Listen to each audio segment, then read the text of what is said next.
Hello दोस्तों, good evening. आज हम डिस्कस करेंगे क्लास 8 में चैप्टर नंबर 13 जिसका नाम है लाइट।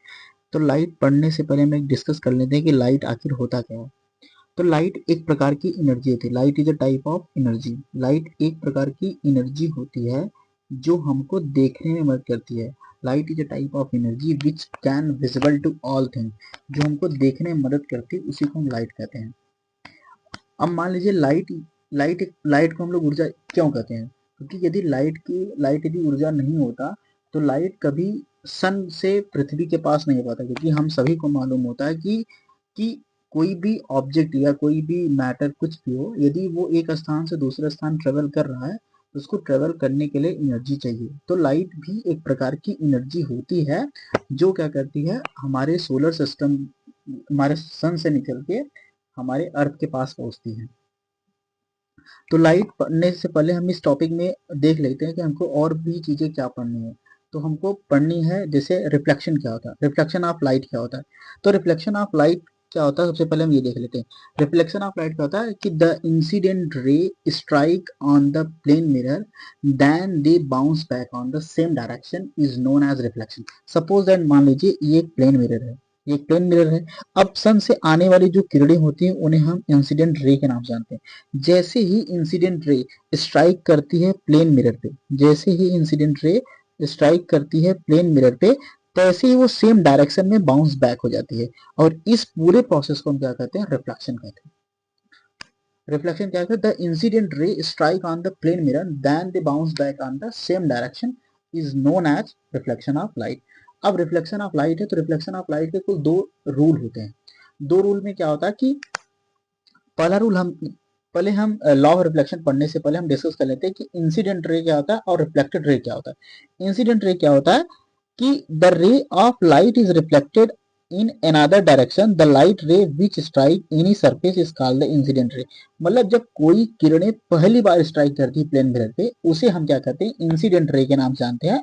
और वही इंसिडेंट रे जब प्लेन मिरर से टकराती है और टकरा के उसी सेम डायरेक्शन में बाउंस बैक हो जाती है, उसे हम रिफ्लेक्टेड रे कहते हैं। जैसे ये इस रे में इसे हम लोग इंसिडेंट रे कहेंगे और इसे हम रिफ्लेक्टेड रे कहेंगे।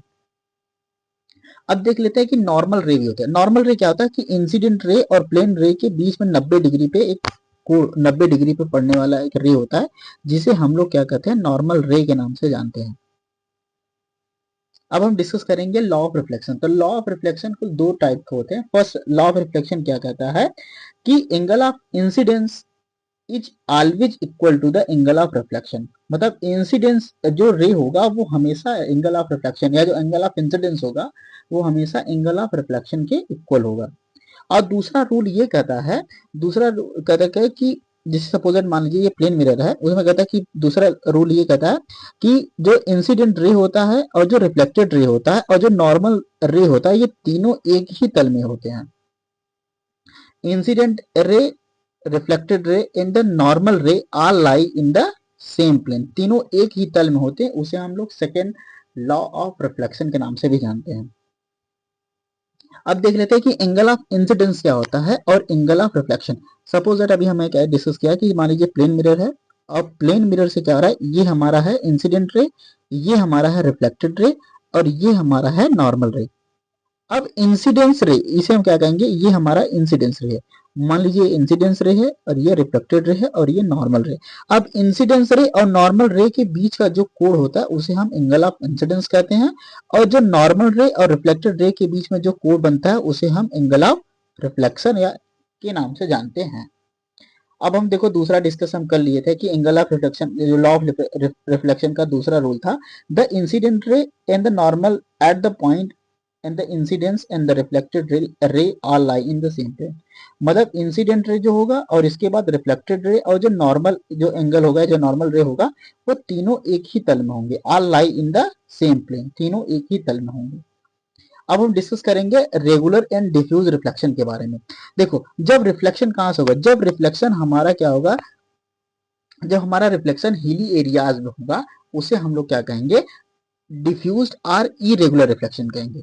when all the parallel rays reflected from a rough or irregular surface, मतलब सरफेस कैसा होना चाहिए, या तो रफ होना चाहिए या तो irregular surface like hilly areas, अगर रिफ्लेक्शन इस एरिया में हो रहा है, मतलब रफ सरफेस में या इरेगुलर शेप या हिली एरियाज में रिफ्लेक्शन हो रहा है, तो उस प्रकार के रिफ्लेक्शन को हम लोग क्या कहेंगे, डिफ्यूज्ड और इरेगुलर रिफ्लेक्शन कहेंगे। लेकिन जब रिफ्लेक्शन कहाँ पे होगा, एकदम प्लेन मिरर पे होगा, उसे हम लोग क्या कहेंगे, रेगुलर रिफ्लेक्शन के नाम से जानेंगे। Reflection from a smooth surface like that of a mirror is called a regular reflection. अब हम मल्टीपल इमेज के बारे में डिस्कस कर लेते हैं। जैसे हम लोग बार्बर शॉप पे जब जाते हैं तो हमारे एक तो फ्रंट साइड पे मिरर काम करता है, एक बैक साइड पे मिरर काम करता है। तो जो मल्टीपल इमेज होता है, तो जो प्लेन मिरर जब जब प्लेन मिरर हम कॉम्बिनेशन में मतलब लगा देंगे तो हमारे मल्टीपल इमेज फॉर्मेशन होंगे।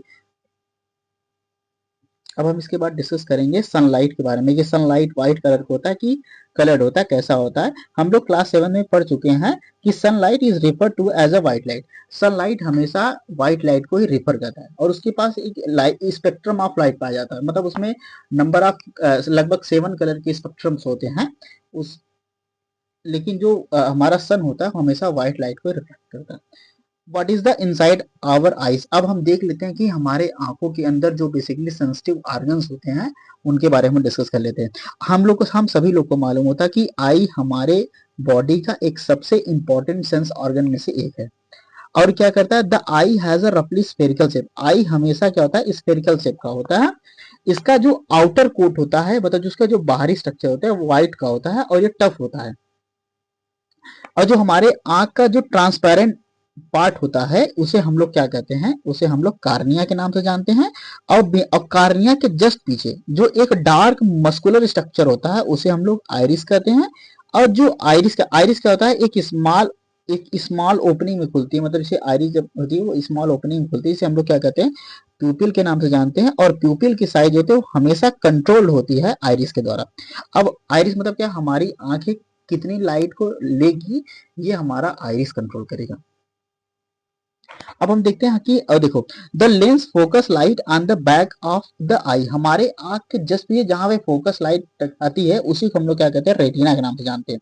हमारे देखिए हमारे आंख में कुल दो प्रकार के सेल पाए जाते हैं। एक तो सेल है कोन सेल और एक सेल पाया जाता है रॉड सेल।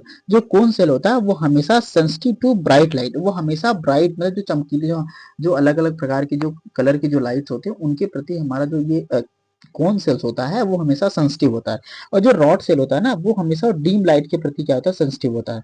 और देखो, there are no sensory cells so no vision is the possible at the spot, this is called the blind spot. जो हमारे जो रॉड सेल्स होते हैं ना बेसिकली उस क्या होता है, उन्हें हम लोग क्या कहते हैं, उसमें कोई भी मतलब एक प्रकार से विजन नहीं बनता, इसीलिए हम लोग उसे ब्लाइंड स्पॉट के नाम से भी जानते हैं। ये हमारे आंख का स्ट्रक्चर है। यहाँ पे सीलियरी मसल्स है, आइरिस है, लेंस है, कॉर्निया है, रेटिना देखिए पीछे साइड रेटिना बन रहा है, ऑप्टिक नर्व में बहुत ढेरों सारे सेल्स ऑर्गन्स यहाँ पे हमारे जो सेंसरी ऑर्गन्स होते हैं वो लगे होते हैं। अब हम डिस्कस करेंगे केयर ऑफ द आई, मतलब हमको अपने आंखों का देखभाल कैसे करना है, मतलब हमको एक अच्छे प्रकार के चश्मे पहनने हैं। अब देखो ना, हमको बहुत ज्यादा लाइट में काम करना है ना बहुत डीम लाइट में काम करना है। अगर हम बहुत डीम मतलब यदि हम बहुत डीम लाइट में भी काम करेंगे तो हमको आई स्ट्रेन या हेडेक जैसी बीमारी होगी।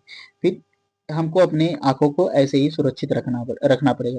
अब हम देखेंगे कि जो बिजली मतलब जो मतलब दृष्टि बाधित लोग हैं वो पढ़ने के लिए किस प्रकार के सिस्टम का प्रयोग करते हैं। तो हम जो दृष्टि बाधित लोग हैं वो हमेशा ब्रेल लिपि का उपयोग करते हैं, जिसे एक साइंटिस्ट लुई ब्रेल ने बनाया था। लुई ब्रेल ने 1932 में इसको ब्रेल सिस्टम को इंट्रोड्यूस किया था। वहाँ पे बेसिकली ऐसे प्रकार के लेटर्स होते हैं जो क्या करते हैं, जो बेसिकली दृष्टि बाधित लोग हैं वो पढ़ने के लिए इसका उपयोग करते हैं। अब हम आज के एनसीईआरटी में थोड़ा कीवर्ड्स पर डिस्कस कर लेते हैं जो एकदम इम्पोर्टेंट है। ये आप लोग की नैतिक जिम्मेदारी है कि आप ये जो कीवर्ड है इसके ऊपर आप विस्तार पूर्वक चर्चा करेंगे कि एंगल ऑफ इंसिडेंस क्या होता है, एंगल ऑफ रिफ्लेक्शन क्या होता है, ब्लाइंड स्पॉट क्या कहता है, जो बेसिकली हमारे रॉड सेल बनाते हैं। लुई ब्रेल ने जो एक सिस्टम इंट्रोड्यूस किया था, कौन सेल क्या पाए जाते हैं जो बेसिकली सेंसिटिव होता है ब्राइट लाइट के प्रति, कॉर्निया क्या होता है, डिफ्यूज और इरेगुलर रिफ्लेक्शन क्या होता है, इंसिडेंट रेस क्या होता है, आइरिस क्या होता है, कैलेडोस्कोप क्या होता है, लेटर इन्वर्जन क्या होता है, लॉ ऑफ रिफ्लेक्शन क्या होता है, pupil reflected rays reflection, regular reflection, retina and rods. Thank you दोस्तों।